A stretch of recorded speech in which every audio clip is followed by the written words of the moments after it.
day one of being a girl, and I just got my first Barbie waterfall. I just got home from shopping, and I was trying to tuck my Barbie wand into my girl shorts, and it wouldn't fit. So I started crying, and I realized, wait, I just got emotional. Does that mean I got my period? So I put on my shopping heels, and then I ran as fast as my little girl legs could carry me to the store to buy some tampons. So since I don't have a Barbie pouch, if you know what I mean, I put them in my brown Barbie hole for my gender affirmation. Love ya!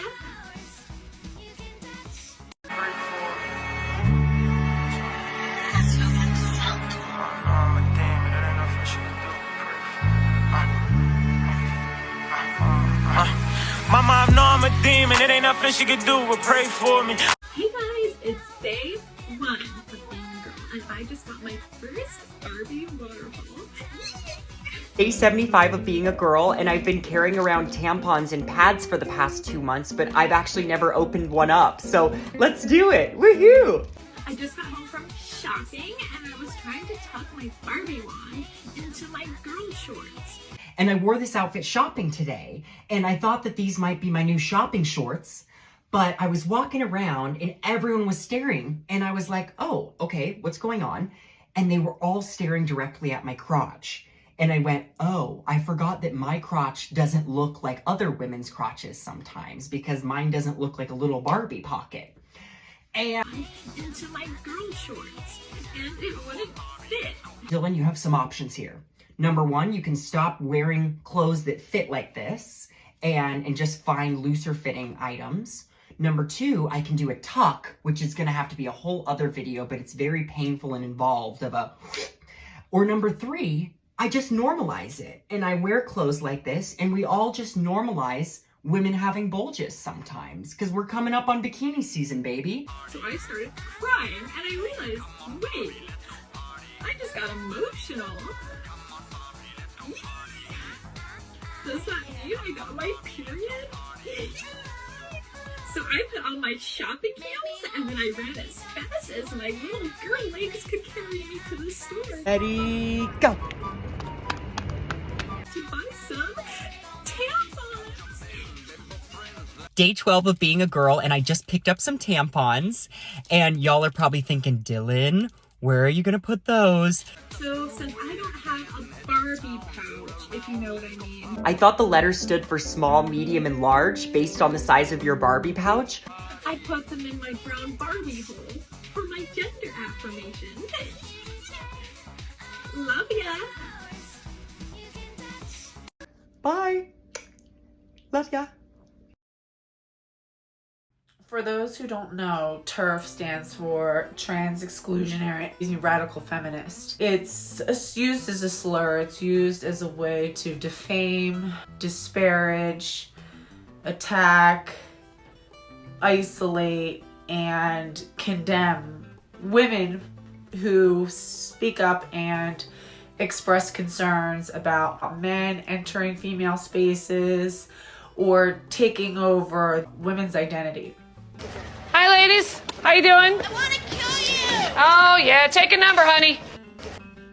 And it's always interesting to me how much trans-identified males or trans women will go after the so-called TERF, or women who talk about being afraid and concerned about males being allowed to enter vulnerable female spaces, and how little attention is given by these people, by these trans ideologues and gender ideologues, to the actual source of violence against their community, which is other men. Another thing that I find interesting is that trans women are at a risk of violence by men, but not in a way that is so unexpected, because the fact of the matter is, when we look at it as, oh, they're trans women, and this is why language matters, we're thinking, oh, it's men attacking women, and this special subset of women are at a particular risk, sort of like how Black women are at a much higher risk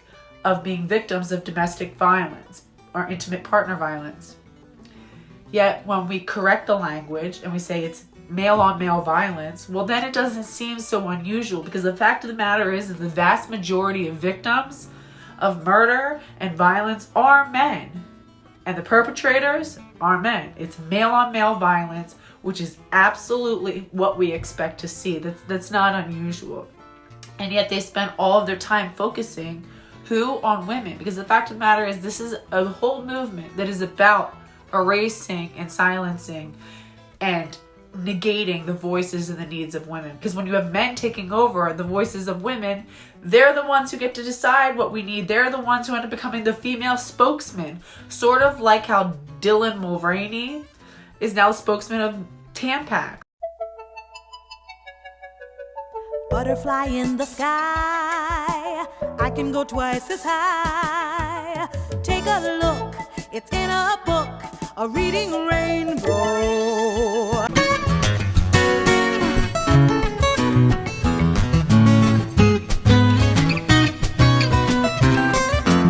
Absolute slap in the face. And again, TERF is also inaccurate, because the fact of the matter is that radical feminists are not trans exclusionary. They want to protect female spaces for all women, all females, even ones who don't identify as women, even the ones who have other special identities, identify as men. Feminism covers all females. So while I've been in so-called TERF spaces for quite some time now, I have never, in all my time interacting with radical feminists, and even when they, are impassioned and upset and angry and worked up, never have I seen radical feminists talk about wanting to kill trans women. Never. Never heard them fantasize about committing violence against them. I never hear threats of rape against trans women by radical feminists. I never hear females speak in a way that's saying, I want to bash your teeth in, I want to bust your brains in, I want to rape you, I want to kill you, I want to dig your eyes out. But I've seen a whole hell of a lot of that sort of language from trans-identified males directed back at gender-critical women.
And again, and it looks like it's just a bunch of infighting between, women and women. And see, what if it was a man who was expressing that level of violent, vitriolic anger at women? It would be like, what's wrong with you?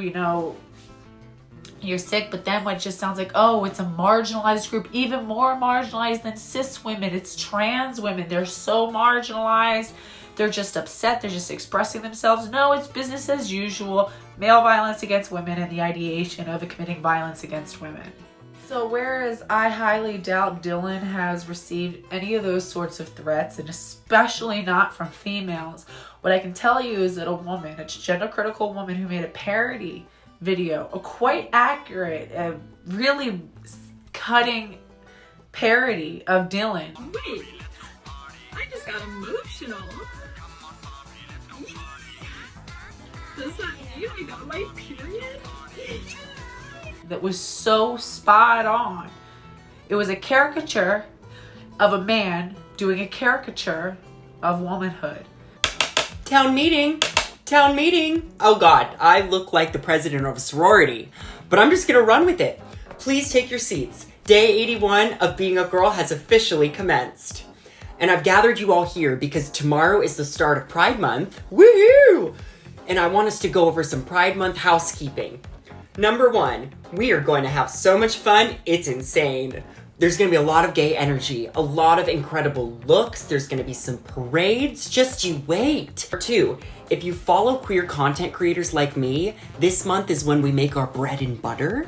So I am doing a lot of pride campaigns, and every time that you see an advertisement, just think, oh, this ad is paying for Dylan's left boob, and this ad is paying for Dylan's right boob. And acting in woman face, and it was so good and so spot on. Shopping heels, and then I ran as fast as my little girl legs could carry me to the store to buy some tampons. And anybody who's familiar with Dylan's work would immediately recognize who she was satirizing. Within, I think, some 24 to 48 hours, she had received death threats, rape threats, some vile descriptions of what people wanted to do to her.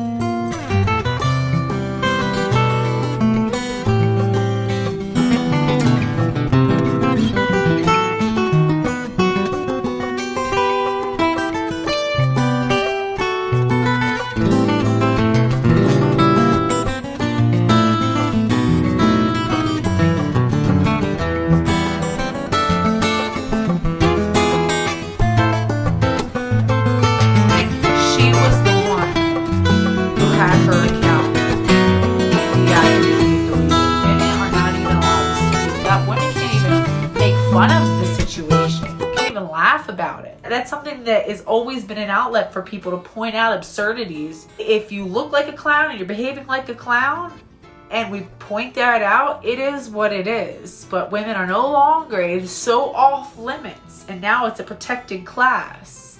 So men who caricaturize women are a protected class. And let's be so clear, I've never in my life met an adult woman who behaves the way that Dylan does. Alright, so an update on the girl Jess who made a parody about Dylan Mulvaney. Amazing, and I'm so glad she's standing up to this. So she was doxxed by a man called Dinesh with like a massive TikTok and Twitter following. They found out where she lived, they found her full name, they found her job, because you know, like the leftist mob loves to do, if you disagree with them, they will socially lynch you. Go after your ability to provide for yourself and your family. I mean, the tactics that they use are so vicious and vitriolic and insane. And I'm so glad to see that she's still posting. She still made a comeback. She started a YouTube channel. Go follow her. I'll put a link in the bio. Whereas I've never seen radical feminists talk about, oh, I want to stab you. I'm going to rape your guts. I'm going to rip your head off and rape the hole and all these other insane and disgusting things. All those things actually were said to Jess. This is a young woman who's speaking up about the fact that clothes, makeup, and being girly are not the same as being a woman or a female. These are tools of our oppression. Performative femininity is not womanhood. Update, Dinesh was banned on Twitter for rallying mobs to go and attack Jess. We've got to keep this momentum going. Hold these platforms accountable to their terms of services. We need to start getting loud, and this is how we do it. We make sure that they don't only deplatform us. We have to use our voices. So Dinesh, see you later, buddy. See you never. Career is over.